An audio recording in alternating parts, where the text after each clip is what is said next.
If Mango is Roman Reigns, if Mango is Roman Reigns, then कौन सा fruit है जो कि कोडी रोड्स है? कमेंट्स में लिखना। तो यस जो चैंपियंस ऑफ द वर्ल्ड में वो 3DX चेतन, यस फल फ्रूट की बात हो गई हो तो आगे बढ़ते हैं। सबसे पहले यार आगे ऐसी चीज़ पे बढ़ते हैं जहाँ पर हमें थोड़ा रोना भी आ सकता है, मतलब लिटरली नहीं, मज़े में भी रो सकते हैं, कैसे भी रो सकते हैं, हमें पता नहीं है। बट रिसेंटली हमने क्या एक पैटर्न नोटिस कर रहे हैं, स्मैकडाउन में हमें प्रोमो देखने को मिला कोडी रोड्स की फर्स्ट एवर स्मैकडाउन थे with the undisputed WWE championship. और हुआ क्या है, उसी स्मैकडाउन में एक ऐसी चीज़ हुई जो कि apparently most talked about segment बना। और ये सिर्फ हम कहने से नहीं कह रहे बल्कि हमें दिख भी रहा था और फिर नंबर्स ने भी जस्टिफाई करना शुरू कर दिया। सोशल मीडिया पर भी उधर ज़्यादा रिस्पॉन्स आ रहा है उस सेगमेंट्स में, सोलो सिकोआ वाले सेगमेंट्स में। देन आप यूट्यूब पर जाओगे तो सोलो सिकोआ वाले ज़्यादा व्यूज़ ड्रॉ कर रहे थे। देन आप इंस्टाग्राम पर जाओगे WWE के तो वहाँ पर आप देखोगे जो सोलो सिकोआ वाला सेगमेंट था वो वाली रील्स के ज़्यादा व्यूज़ है कंपेयर टू कोडी रोड्स वाली रील्स के। And it is just insane. और इनफैक्ट ये सब देखने के बाद तो कोडी रोड्स ने भी ये चीज बोल दी, अबे मेरी स्टोरी फिनिश हो गई तो क्या तुम लोग मुझे भूल ही जाओगे क्या? बस यही तक देना था क्या साथ मेरा? चुपचाप मुझे सपोर्ट करो वरना मैं रो दूंगा। अब हम तो चाहते नहीं है कि कोडी रोड्स रोए, बट उससे ज्यादा हम जो चीज नहीं चाहते वो ये कि उनका फैन बेस रोए। हम नहीं चाहते ऐसा बिल्कुल भी हो। बट हाँ ये है कि ऐसे एक सेगमेंट से जज करना बुरी बात है। बट अब ये भी तो देखो चीज क्या हुई है, कोडी रोड्स अनडिस्प्यूटेड चैंपियन बना है तो टेक्निकली उसके ज्यादा नंबर्स आने चाहिए थे। बट द फैक्ट कि सोलो सिकोआ वाले सेगमेंट के नंबर्स ज्यादा है जस्ट टेल्स यू कि कोडी रोड्स की स्टोरी एक बहुत अच्छी स्टोरी लाइन रही होगी।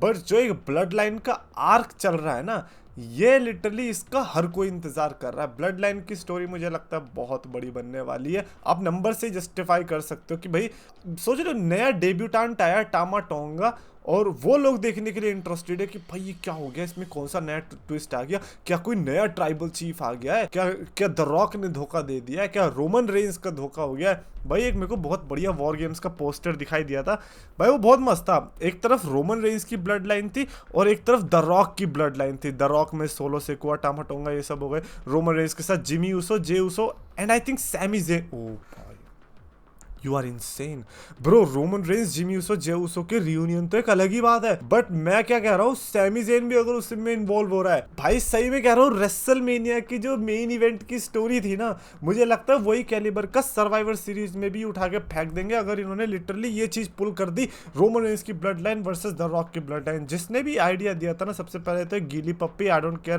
बॉय और फीमेल हो, बट द फैक्ट कि ये स्टोरी लाइन का आइडिया आया इज जस्ट इनसेन।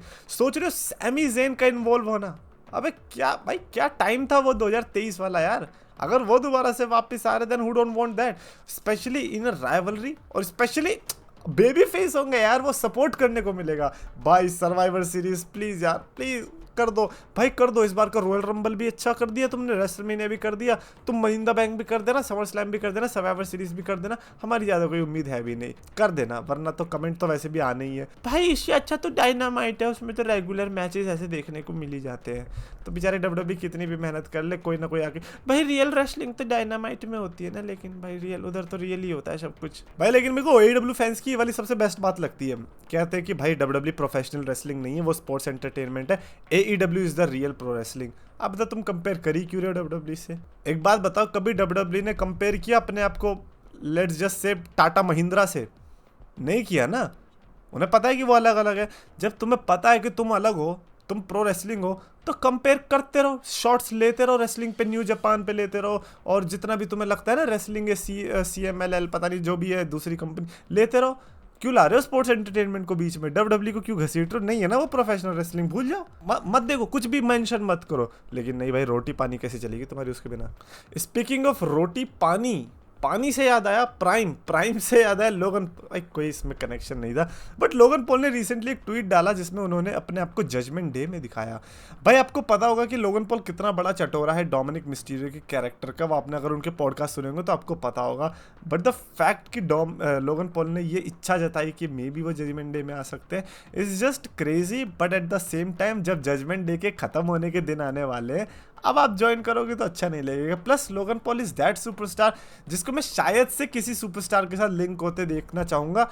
अनलेस उसका नाम थ्योरी और वॉलर है। थ्योरी और वॉलर वो टाइप के बंदे हैं जो कि लोगन पॉल जैसे लगते हैं। ये वो वाले बंदे नहीं लगते जो लिटरली आपके क्लास में बिल्कुल पीछे बैठ के पराठे फेंकते होंगे आपके मुंह पे। मतलब एक नंबर के निहायती गलीच जो होते हैं ना, ये वो वाले लोग होते हैं। तो इसीलिए मेरे को लगता है कि लोगन पॉल अगर किसी के साथ लिंक होना चाहिए तो वो वॉलर एंड थ्योरी है। डोमिनिक की बात ही चलिए तो डोमिनिक मिस्टीरियो पे रे मिस्टीरियो ने ये क्या बोल दिया, रे मिस्टीरियो ने ये बोला कि काश मैंने एडी गरेरो को बोला होता कि जो कस्टडी है डोमिनिक मिस्टीरियो की वो आप रख लो। जिनको नहीं पता, लैडर मैच हुआ था कस्टडी के लिए, जो भी हारेगा वो खो देगा डोमिनिक मिस्टीरियो की कस्टडी और जो जीतेगा उसके पास डोमिनिक मिस्टीरियो आ जाएगा। तो रे मिस्टीरियो चाह रहे थे कि काश डोमिनिक मिस्टीरियो को उस टाइम पर उन्होंने खो दिया होता।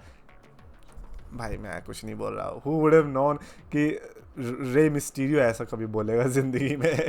एनीवेज, बोलने की बात चलिए तो द रॉक ने बोला रिसेंटली अपने इंस्टाग्राम पर आकर, और उन्होंने सेथ रॉलिंस की तारीफ करी। उन्होंने बताया एमवीपी अगर कोई रहा नहीं, वो बॉबी लैशली के साथ जो आता था एमवीपी वो वाला नहीं, MVP most valuable person according to the Rock अगर कोई रहा तो उनके अकॉर्डिंग वो था सेथ फ्रीकिन रॉलिंस। बड़ी तारीफ करी उन्होंने। As much as I love the Rock and all, but I think this was stupid. Like I understand the perspective, but at the same time मेरे तक अगर ये चीज़ें ना पहुँचे तो बहुत बेस्ट है। पता नहीं, मेरे आउट ऑफ द कैरेक्टर चीज़ें की भी लिमिट होती है। बट अगर आप सोच रहे हो इतनी बढ़िया कंपेलिंग स्टोरी लाइन दे के आप जाकर अपने ओपोनेंट की तारीफ करते हो, just don't make sense. I mean I understand his perspective, but at the same time bro, final boss बहुत बड़ी चीज़ हो सकती थी। But at the same time I understand कि हाँ, आपको हॉलीवुड में भी अपनी वो बेबी फेस वाली इमेज बनानी है तो ठीक है, क्या कर सकते हैं। बट फाइनल बॉस अगर लिटरली कैरेक्टर में भी रह गया बाहर, एटलीस्ट डब्ल्यूडब्ल्यू सुपरस्टार्स के लिए, भाई क्या डोप चीज़ होती है। तारीफ भाई, सेथ रॉलिंस को क्या लगता है तारीफ का भूखा है क्या वो? आपको लगता है कि वो चाहेगा कि बाहर से मेरे को तारीफ मिले? मतलब जो सुपरस्टार जो इसको बैक स्टेज में तारीफ करते होंगे वो ये चाहेगा कि वो बाहर भी तारीफ कर, ये लगता है क्या? भाई मेरे को कभी समझ में नहीं आया जो लोग सोशल मीडिया पे जाते हैं ना, फिर लिखते रहते हैं constantly, oh my God Seth deserves his flowers, oh my God Seth deserves this. Are you kidding me? Seth wants an honest reaction for a wrestler, not worker. But तुम क्या जानते हो यार रेसलिंग के बारे में, जो सेथ रॉलिंस को फ्लावर्स देने चले हो, और वो पूरा फील मार देता है। ऐसा लगता है कि यार स्टोरी लाइन में अच्छा भला चल रहे थे, अचानक से कोई आ गया, भाई लेकिन भाई अप्रिशिएट करना चाहिए भाई मेहनत को। भाई मेहनत तो करेगा ही यार, क्या बोले। एनीवेज, अंकल हाउडी की तरफ बढ़ते। रिसेंटली काफी टीजेस भी देखने को मिले डब्ल्यूडब्ल्यू की तरफ से भी, और apparently uncle howdy is coming. If uncle howdy is coming, obviously Bray Wyatt के बहुत सारे Man, I'm just emotional. Like when it comes to Bray Wyatt, I'm definitely emotional.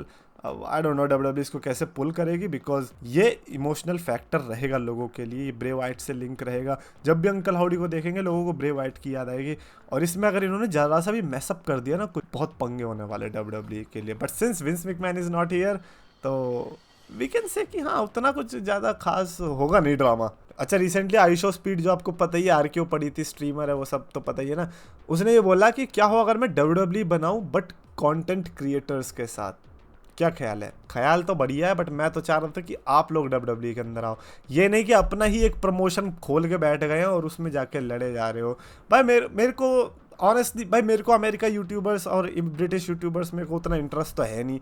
मैं जब भी मिस्टर बीस्ट की कोई वीडियो आती है उसमें जो इतने सारे यूट्यूबर्स आ जाते हैं, आधों को तो मैं जानता भी नहीं हूँ। तो WWE अगर इन्होंने कर दिया, WWE का जो कचरा करेंगे, मैं चाहता हूँ कि WWE वाली ब्रांडिंग इससे दूर रहे। WWE का नाम मत यूज़ करने देना प्लीज़ WWE वालों, तुम्हारी इज्जत जाएगी। और अगर कर रहे हो तो देख लेना, हग ना दे, क्योंकि भाई ये आयुषो स्पीड है, ये कुछ भी कर देगा, सही में कह रहा हूँ, कुछ भी कर देगा। कोडी रोड्स ने रिसेंटली ट्वीट डाला, जब किसी एक ने लिखा था ना कि 1 हफ्ता हुआ है कोडी रोड्स को चैंपियन बने, एंड ऑलरेडी ब्लड लाइन के फैंस जो है बिच एंड मोन कर रहे हैं, यानी कि पागलपंती करे जा रहे हैं, गाली दे रहे हैं, ये सब कर रहे हैं। तो कोडी रोड्स ने उस पर रिप्लाई देते हुए लिखा, पहले तो हंसे, उन्होंने लाफिंग इमोजी डाली, उन्होंने कहा देखो मैं हंस रहा हूँ, ठीक है। उन्होंने फिर बुलाया बिल टू मेनिया जो है वो इतना बढ़िया था, इतनी अच्छी राइड थी, और ब्लड लाइन के जो फैंस थे उन्होंने मुझे चैलेंज किया, और मैंने उस चैलेंज पे खरा भी उतरा, मैंने रोमन रेंस को हराया। तो मेरे पास तो बस उनके लिए बस प्यार है, ऐसा कोडी रोड्स का मानना था, जो कि मेरे को लगता है कि देखते हैं भाई, अगर 4 महीने भी आपने खींच लिए ना ब्लड लाइन की इस बिचिंग एंड मोर्निंग के साथ, आपको पता चल जाएगा कि ब्लड लाइन के फैंस क्या है, सही में कह रहा हूँ मैं। और अभी भाई कोडी रोड्स की पता है, मैं आपको बता दूं कोडी रोड्स की सबसे एक बढ़िया एबिलिटी क्या है, कि उसे हिंदी नहीं आती। अगर उसे हिंदी आ रही होती और वो इंडिया के रोमन रेंस के फैंस कमेंट्स पढ़ लेता, कोडी रोड्स आज जिंदा ना होता। मैं सही में कह रहा हूँ, maybe I am being dark, but Cody Rhodes कर लेता सुसाइड। भाई बहुत गंदा मारते भाई रोमन रेंस के फैंस इंडिया वाले भाई। उनको तो लगता है रोमन रेंस ही है सब कुछ। Roman Reigns quit, I quit. Roman Reigns leave, I leave. ठीक है भाई, चले जा भाई, नए लोग भी तो आएंगे ही। बट कोडी रोड्स नहीं पढ़ पाता भाई। तो ये मेरे हिसाब से तो बहुत बड़ा एडवांटेज है कि उसे हिंदी नहीं आती, और अच्छा नहीं आती। क्या मेरे को लगता है कि कोडी रोड्स का कभी ऐसा फैन बेस बन पाएगा इंडिया में? I don't think so. India में वही है, आपकी अच्छी खासी बॉडी होनी चाहिए, तभी तो Roman Reigns, Brock Lesnar, John Cena, आप पैटर्न देख रहे हो कैसे टाइप के चलते हैं। तो वही है, कोडी रोड्स का बहुत मुश्किल है, अनलेस वो अचानक से बल्कि हो जाए तो फिर अलग बात है। Anyways that's it for this video. Definitely comments में भी आप अपने थॉट्स लिखकर बताना कि यार ये कोडी रोड्स के व्यूज़ जो कम आ रहे हैं, क्या इसका लॉन्ग टर्म इम्पैक्ट पड़ेगा, या फिर सोलो सिकोआ वाला इंसिडेंट था ही अलग इसीलिए आया है। कमेंट्स में लिखो। आपको वीडियो पसंद है तो प्लीज लाइक और शेयर करो, चैनल सब्सक्राइब करो। बस मैं एक फैन, हाँ ट्राइबल चीफ मेरी जान, बब वीडियोस अच्छी लगे तो सब्सक्राइब करके मान। ये कोई तो बंदा यार ए जे भी पुराना प्यार और से बड़ा पंगा करता मैं टोनी को नंगा। 3DX then I'll wrestling fan 3DX then